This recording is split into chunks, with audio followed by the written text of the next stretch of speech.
Xuôi phà về miền nắng gió, vượt sông Cổ Chiên, trở lại Cù Lao Năm Thôn, lần theo dấu chân người đi mở cõi. Về Đồng Lát để nghe dân mình kể chuyện thôn quê. Cây hoang dại giữa vùng trũng nước, sống bao đời gắn bó với bà con chòm xóm.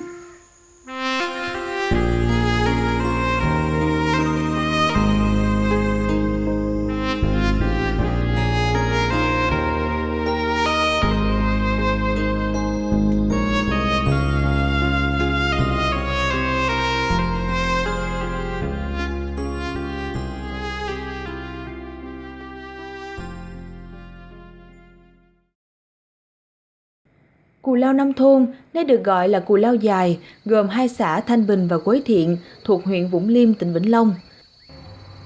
Năm Đinh Sửu 1817, ông Nguyễn Văn Thoại, sau này là Thoại Ngọc Hầu, cai quản trấn Vĩnh Thanh, cho di dân vào Cù Lao lập ấp, chia làm 5 thôn nhỏ. Cù Lao Năm Thôn còn được gọi là Trường Châu, theo gia đình Thành Thông Chí do Trịnh Hoài Đức viết. Đất Trường Châu phì nhiêu màu mỡ, ruộng vườn ngăn nắp sạch sẽ, phong thủy thanh tú, có những cây mùa u mọc như đơm ngọc, xoài chín như đeo vàng, đáng gọi là nơi sung túc, nhàn tĩnh.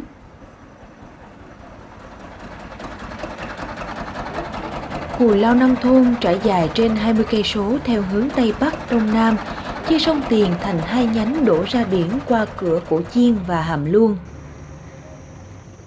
Bởi nơi đây là vùng đất trũng, chịu sự ảnh hưởng của triều cường hay bị nhiễm phèn nên phù hợp cho việc canh tác cây lát hơn là cây lúa nước.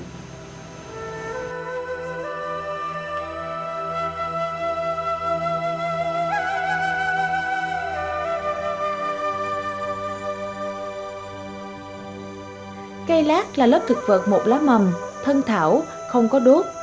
Lá dạng phiến, dài, hẹp, có bẹ và không có thìa. Cây lát phân bổ khắp nơi trên thế giới, nhưng đa dạng nhất là khu vực miền nhiệt đới châu Á và Nam Mỹ. Chúng thường mọc lan thành đám rộng, đa số là loài cỏ dại.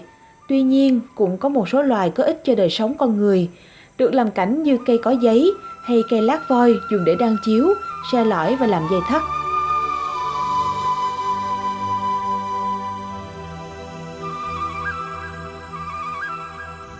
Trên Cù Lao, cây lát được tập trung trồng nhiều nhất ở xã Thanh Bình với tổng diện tích là 115 hectare. Nghề trồng lát phát triển gần 20 năm trở lại đây. Họ những người cao tuổi ở vùng cho hay, từ khi cha sanh mẹ đẻ đã gắn bó cuộc đời với cây lát và nghề trồng lát. Chúng sống dung dị, dẻo dai gắn bó, cùng thăng trầm với nghiệp làm nông. Xưa thì nó cực hơn bây giờ. Giăng nắng dầm mưa với cấy mần cỏ, mần rác rồi. Một công 1.000 mét vuông này là phải là 30-40 con rơm rải vô cho nó có phân. Hồi đó là đâu có phân ure này kia, nên là rải phân rơm vậy đó, nó tiêu.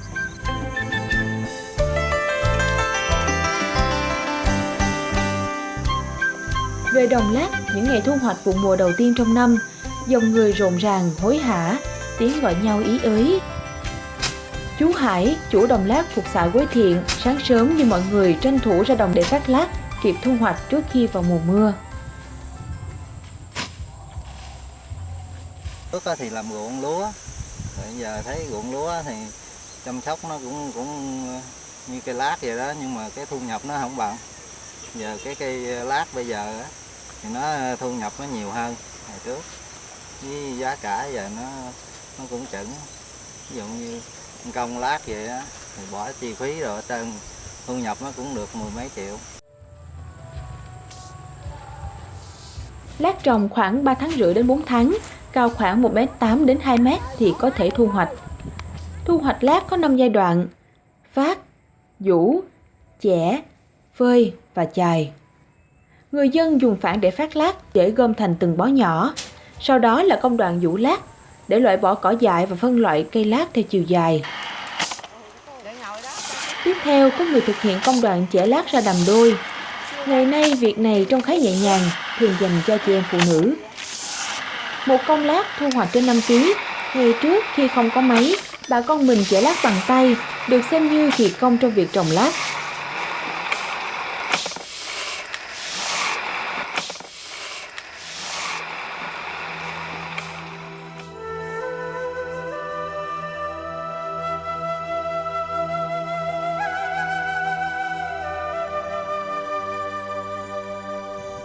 Cây lát giã xong thường phải phơi dưới nắng gắt, chừng 2 con nắng thì lát khô có thể đem cân ký và bán cho thương lái. Cực nhất là mùa mưa, lát không khô, dễ bị ẩm, lát không có màu xanh. Khi bán cho thương lái, bà con mình thường hay bị ép giá.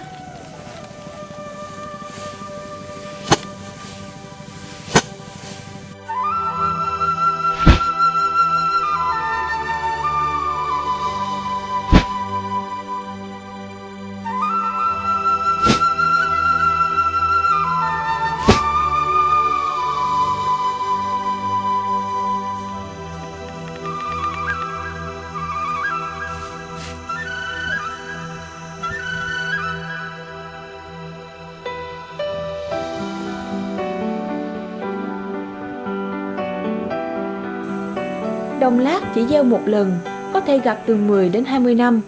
Một công lát gấp 4 lần công ruộng. Nghề trồng lát mang đến nhiều nguồn lợi cho người dân quê mình, giúp người dân có công việc làm ổn định, cho bà con kiếm thêm thu nhập lúc nông nhàn. Năm nay một ký lát khoảng 14.000, bà con mình trừ đi các chi phí phụ cũng còn dư dả ít nhiều. Sau khi thu hoạch, lát được chia làm 3 loại. Loại nhất cao 1m8, loại 2 cao 1m6, còn loại 3 thường hay gọi là lát manh. Vì từ cây lát là cây lát cao đó, thì mình làm chiếu ha. Rồi lát manh, lát vắn á, thì mình vô mình xe lỗi, mình xe rồi mình bán cho người ta làm. Thì mỗi năm thì nó rất là rẻ. Năm nay thì nó được giá. Rồi năm rồi đó là nó có 6-7 ngàn một ký, năm nay nó được 12 ngàn. Nghề lỗi này là ở đây là bà con ở đây là người ta mừng là được tiêu chuẩn, là người ta mừng lắm á. Là người ta mừng cũng như là như nhà này mừng lát là đem vô là không khi nào ít cái xe liền á. Năm nay có giá 12 ngàn xe ship không, không dám ngưng.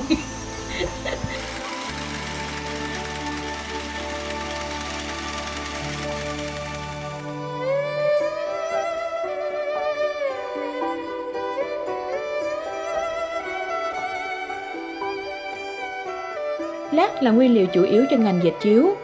Cách đây hơn 10 năm, người dân trên Cù Lao nông thôn khá phát triển ngành dệt chiếu lát. Nhà nào cũng có khung dệt, đa số là dệt bằng tay. Đến năm 2014, có 3 hộ gia đình đầu tư máy móc bán tự động để kịp đáp ứng nguồn cung cho thị trường. Tuy nhiên, chiếu lát đang chịu sự cạnh tranh từ các loại chiếu được sản xuất bằng dây ni lông.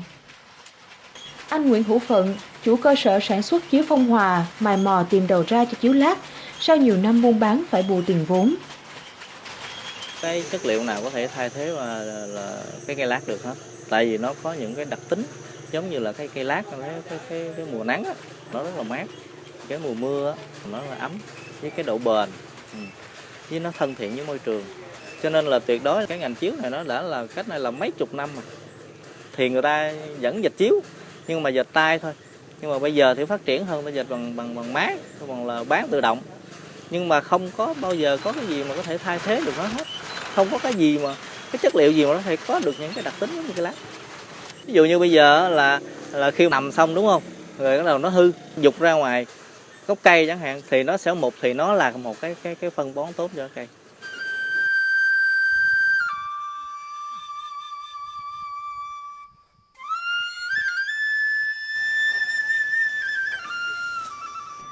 Cây lát từ bàn tay người nông dân cần mẫn, vươn lên từ loài cây hoang dại đã hóa thân trong nhiều hành trình phiêu lưu thú vị. Dẫu như thế nào, lát vẫn hiền hòa và dung dị với cuộc đời này.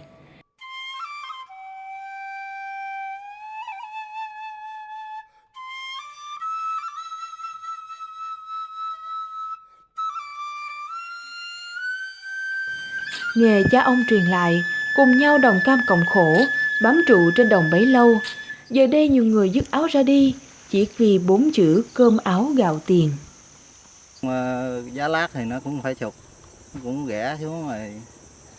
Thành ra có năm thì ví dụ như bà con ở đây người ta cũng bất mãn, ta cũng lên vườn số. Hiện giờ ví dụ như ai ít ít á, thì người ta lên vườn hết, còn nếu mà còn lát nhiều á, thì người ta cũng đeo đuổi theo. Cũng có người là người ta nói bằng lát không nổi thì người ta làm, người ta lên vườn người ta làm cho nó khỏe, săn sóc cho nó khỏe hơn làm nghề lát cực lắm. Ăn cơm mà không được yên nữa. Cực cái lắm, nghề lát này sóc mà nó có giá thì mần rất là khỏe, mà ngặt có một cái rồi nó rớt giá là cực lắm. Mấy năm nay mình chỉ nghĩ mình lên clip mình trồng cây thì nó hoặc 2-3 năm mình có thu hoạch được, thì như mấy năm đó mình lấy đâu mình sống. Giờ phải để đeo đuổi nghề lát chứ chắc không có lên vườn làm trái cây được rồi.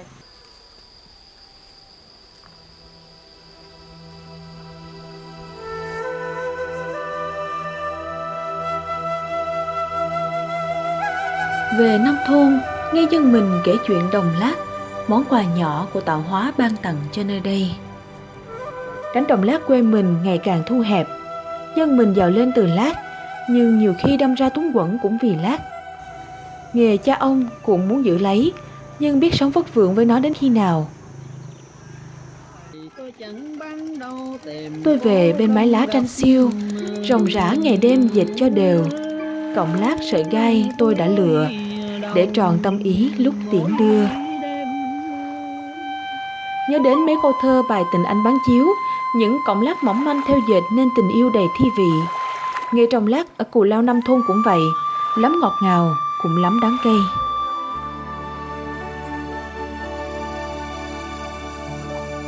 Nụ cười nhỏ trên môi đã mồ hôi của bao sự khó nhọc.